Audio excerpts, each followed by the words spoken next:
Factorio Space Age, now with even more legendary. This is a follow-on to my Making Legendary Fast video. After posting that video, I got a lot of great suggestions on approaches I hadn't considered. My ego had a slight challenge reading them, but that guy's a loser, so screw him. The suggestions to look at productivity modules and upcycle in space were good ones. One viewer who suggested productivity modules also suggested maybe I should check the wiki page on the topic. In my last video, I got a legendary iron plate for every 61 mixed quality iron plates coming from my main factory by building and recycling chests with quality modules. However, if we use 3 productivity modules and 1 quality module instead, we now get a legendary plate for every 43 mixed iron plates. That is 42% more efficient. We do have to switch from making chests to making iron gears so we can use those productivity modules. Here are some efficiency numbers based on how many of each module you use. And here is a table from the wiki that shows optimal module balance when you can use productivity modules.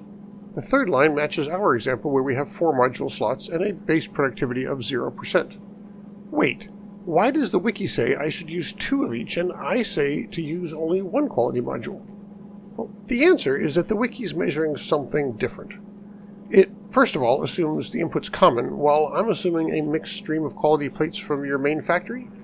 That impacts the numbers, but doesn't actually change the conclusion here. More importantly, the wiki assumes you want the product you're building. If your goal is legendary iron gears, then use the wiki's number. 2 of each is optimal. But I'm building iron gears just to recycle them for iron plates, and in that case, 1 quality module is more optimal. To make sure I understood the wiki's data, I reproduced the number of 80 when using 2 of each module and using common ingredients. Note that the wiki is expecting you to use all productivity modules when building your product at legendary quality. I also verified these other 2 configurations are optimal, though I computed 13.2 and 24.3. Maybe they rounded up for some reason. Oh, one question the wiki doesn't answer is, at what base productivity should you switch to all productivity modules? For blue chips, once you've researched a mere 20% productivity boost, switch to all productivity modules. And for LDSs, switch once you've reached a 50% productivity bonus. Last example.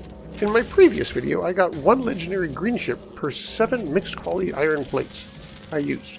That felt pretty awesome to me, but if you use 4 productivity modules and 1 quality module, you get 1 green chip every 5 mixed quality iron plates. Even more legendary! Keep in mind that building productivity modules is harder than building quality ones. Level 2 is easy for both, they use the same ingredients. But at level 3, the productivity modules require biter eggs. Building and recycling level 3 modules, starting with common to get to legendary, is a good approach, but that will take 25 minutes when using a single electromagnetic plant for building the common modules. It will also consume more than 3,000 common chips from your main factory per module. You can just recycle biter eggs, despite the horrid return on investment. It takes about 2,700 common eggs to recycle your way up to a single legendary egg, and a single spawner produces 1 egg every 2 seconds, so a recycle loop from a single spawner will get you a legendary egg every 90 minutes.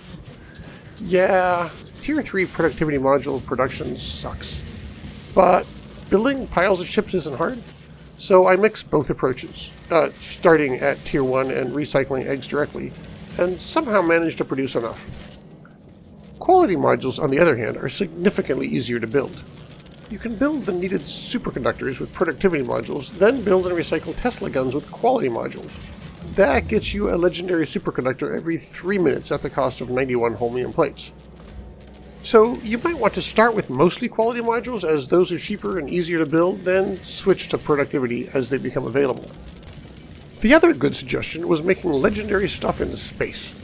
This works well due to the asteroid reprocessing recipes. No need for recyclers at all. Asteroid reprocessing only loses 20% rather than the 75% you lose from recycling. You do only get 2 module slots instead of 4, but with a modest 20% loss, you will get a legendary asteroid for every 48 asteroids you process when using legendary quality 3 modules. But what can you make with legendary asteroids? Surprisingly, the answer is every solid resource you can find on Novice except uranium. Assuming you use 2 legendary productivity modules and have researched 50% asteroid productivity, you will get 50 iron ore from a metallic asteroid, 25 carbon from a carbonic asteroid, or 5 calcite from an oxide asteroid. Using the advanced carbonic asteroid reprocessing as needed, you can essentially trade 2.5 carbon for 1 sulfur. After going to Gleba, you can use coal synthesis to turn the carbon and sulfur into legendary coal. Legendary coal turns into legendary plastic. If you use legendary productivity modules, a cryogenic plant, and have researched 50% plastic productivity, a single carbonic asteroid turns into about 41 legendary plastic. If you've also researched 50% LDS productivity, that turns into 20 legendary LDSs. That's a lot for a single asteroid. Recycle those LDSs, and you can expect to get back 26 of the legendary plastic you used to make them, plus 102 legendary copper plates and 10 legendary steel. Again, just 1 asteroid. The only remaining resource then is stone. That one is a little more indirect, but still trivial. Send the legendary calcite to Volcanus, and use it in the foundries when making molten metal. The 5 calcite turns into 188 legendary stone, which you can turn into 141 stone bricks. Again, just a single asteroid. So, what's the catch? Well, there really isn't one. Asteroid reprocessing isn't hard. You just build a spaceship to fly between Novice and Volcanus. You'll need 8 crushers for common asteroids and 4 more for the other levels to make chips as fast as the Novice build I showed in my last video. You still need to build superconductors and build and recycle Tesla guns for the legendary superconductors, of course. And you'll need machines to turn the legendary raw ingredients into things like plastic and stone bricks, and you're set. After the last video, I threw this spaceship together. Since this is late game for me, I used a lot of legendary parts and even threw in a beacon to keep the size modest. With my heavy use of legendary gear, this produces chips about twice as fast as what I built in Novice. If you decide to do this, I recommend using a circuit like this one that picks which recipe the crusher should use. It checks what's on the belt every 10 seconds and rotates the recipe to reprocess whatever is most needed. Without the 10-second delay, these crushers would swap wildly between recipes. These 3 beacon crushers process the common asteroids.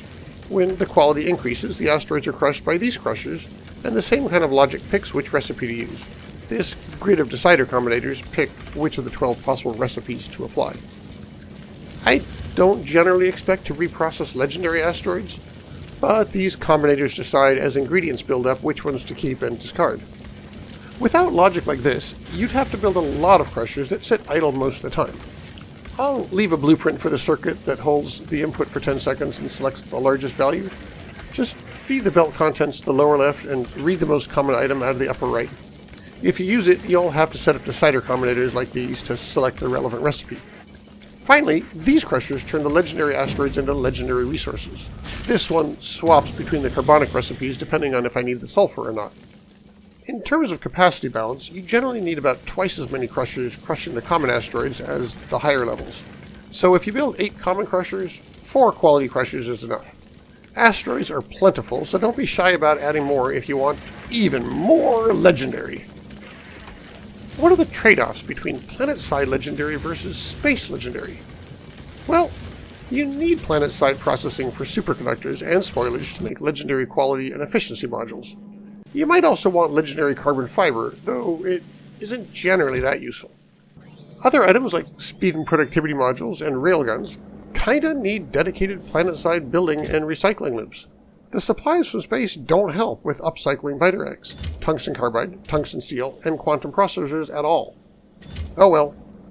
But none of that really matters. If you have to build those Planetside, then so be it. Otherwise, spaceship processing is just easier. You need Volcanus science to unlock asteroid reprocessing, and Gleba science to unlock advanced asteroid reprocessing and coal synthesis.